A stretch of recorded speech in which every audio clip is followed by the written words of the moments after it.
What's up, fam? Taylor Local Trucker here, y'all. Before I get into today's video, man, first off, I want to shout out to a subscriber. I'm not going to say their name, obviously. They commented, told me they had an interview and a road test with US Foods.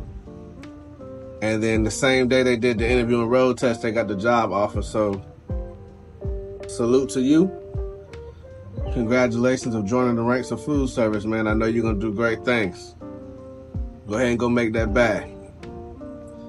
Today, man, I just want to chop it up, man, about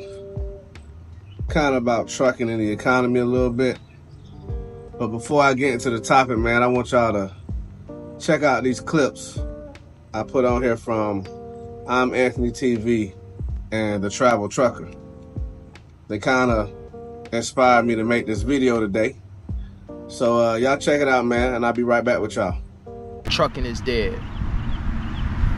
Because, I don't know, oftentimes when I hear people say that, when I really listen to the context, just like on this particular comment, he said the over-the-road driving ain't it. And that's typically the context in which I hear people say trucking is dead. They always kind of reference OTR. So for me, man, I just need to know, are you guys talking about certain aspects of trucking or one particular aspect of trucking? Are you saying that that's dead?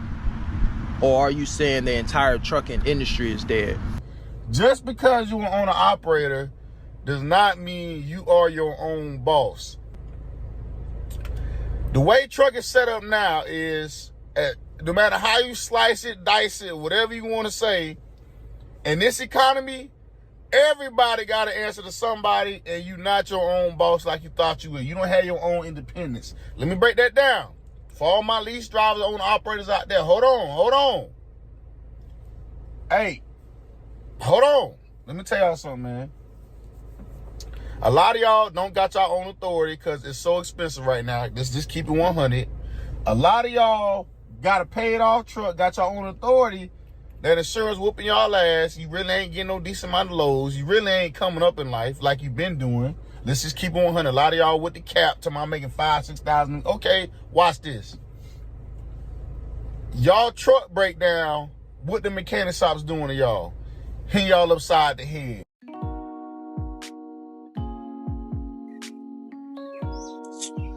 All right, so let's get into it, y'all. Let's talk about it, man. As y'all saw, man, today's topic is food service and trucking recession-proof, man? Y'all, drop some comments below, man, and let me know what y'all think. When it comes to trucking, man, the trucking industry is changing. You know what I'm saying? Y'all just heard Travel Trucker speak on it, man, especially for owner-operators. It ain't quite what it used to be back during the pandemic ages, man, where everybody was told to jump in the truck and you can run up a bag real quick. Those days are kind of dead and gone, man, but there's still a lot of money to be made in trucking, especially if you go to the company level, man. So I'm going to speak on the avenue of trucking that I do, which is food service. Later on in that video that I'm Anthony TV dropped, man, he stated that he was actually on a trajectory to make more this year than he did last year when it comes to working for GFS. And I commented later on his video saying that I'm basically on the same type of trajectory. This is my second full year at US Foods, man. I'm on pace to make more than I did last year. And last year I broke the 6-figure plank. So to say all that, man, is food service recession-proof? Recession-proof. Yes and no. It just depends on who you get with as a company and the type of contracts your company or division holds. Like, for my division of US Foods, man, we do a lot of hospitals, nursing facilities, and a lot of chain accounts, man. We don't really do mom and pops. We do a couple schools here and there, but I see mostly other divisions do that. When you land with a company like US Foods, big names like Cisco, like McLean, like GFS, you know what I'm saying? Those who have got big chain accounts, nursing facilities, schools, things that's gonna always be here, man. Your chances of running up a good bag and making a good income is pretty high, man. Now, don't get me wrong. Me and my family, we feel the effects of the economy too. We feel the high interest rates and the inflation as well, man, but we don't feel it as bad as other people do. And we're very fortunate, we're very blessed. And that's all glory to God. And I'm not taking away from nobody who do feel those things, man, because it is hard out here. I'm not saying that it's not.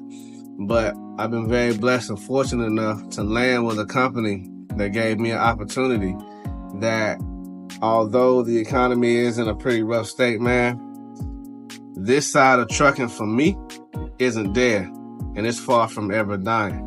I call it borderline recession proof because there's not many things that are recession proof unless you can hedge against inflation, and you don't hedge against inflation when you're just a W-2 earner.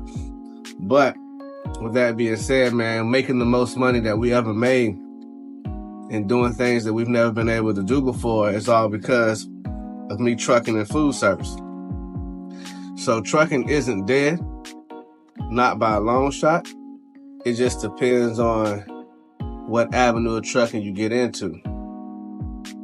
You got a lot of local companies, man. A lot of local gigs, food service, fuel hauling, delivering produce, uniforms, things of that nature, man, that not only pay well, but just as importantly, give you a consistent schedule. When you own an op, when you regional, man, you got a lot of days where you sitting out there sitting on loads or sitting to wait to get a load 3, 4, 5 days at a time and ain't really making no money because those wheels ain't turning. But when you work with a local company, man, such as a US Foods or a GFS or a Cisco or McLean, you know, your schedule is very consistent. And if you are on a seniority type thing like how I am, and then you bid for a route, I got 5 days. I work Monday through Friday. No nights, no weekends. There's not a day that I don't work unless I take a PTO day or I just happen to call out. So I'm consistently making money because I'm consistently working. Got benefits, got life insurance, starting up my 401k, getting involved into the employee stock purchase program with US Foods. There's a lot of things, a lot of great things that it comes with being a company man, at least for the time being. So you guys kind of got to do what my hat says, man, and that's mind your trucking business. I know a lot of us want to be entrepreneurs, want to be owner ops, want to be our own boss, want to do our own thing, man. But that lane right now, that avenue of trucking, man, it's not there. You have to wait it out, man. And until the time is right, you got to bite the bullet and mind your trucking business. And if that means go get a company gig, go get a company gig. Continue to get your experience up. While you at the company, man, get yourself some endorsements. Make yourself more marketable. You don't just throw away this type of profession and this type of license because one avenue of it isn't going well, man. You quit before you really got started. And that's not really how you want to do it. Trucking ain't dead, man. It's just some lanes of trucking that you're picking ain't quite what it used to be. And some of you guys don't want to swallow your pride and want to let your ego get in the way when it comes to really making money out here, man. Trucking, as I told y'all before, man, it's a selfish profession. And so it's bigger than you.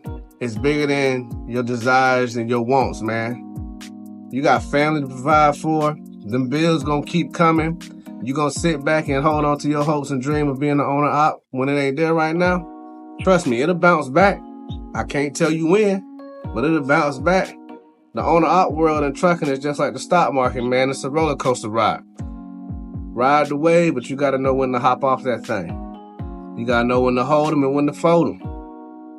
So, all that being said, man, I think food service is as close to being recession-proof in trucking as you're gonna get. And I know a lot of people, they're gonna speak against that when it comes to the physical aspect of the job, man. But There's not many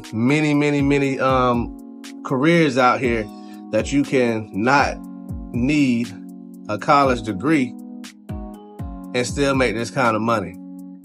There's not many careers, man, that after you put your time in at one place and got yourself some endorsements or things that make you more marketable, that you can go to another company and up your salary. There's not many careers out here, man, that you're going to be able to get an increase in your pay every year. I told y'all in my previous video about being unionized that we get I think 2 to 5% pay bump every year. So the money's there. You got to know how to hunt for it and how to go get it. And that's just what it all boils down to, man. It's like Eric Thomas say, are you going to be a lion or a gazelle? The gazelle's running from something and the lion's running to eat. And in trucking, you got to run to eat. With all that being said, y'all, it's Tay the Local Trucker. Consider smashing that like button, man. Subscribe to the channel if you haven't subscribed to the channel. Drop some comments down below, man. If chime in. Let me know what y'all think about today's topic. Y'all stay safe. Stay blessed.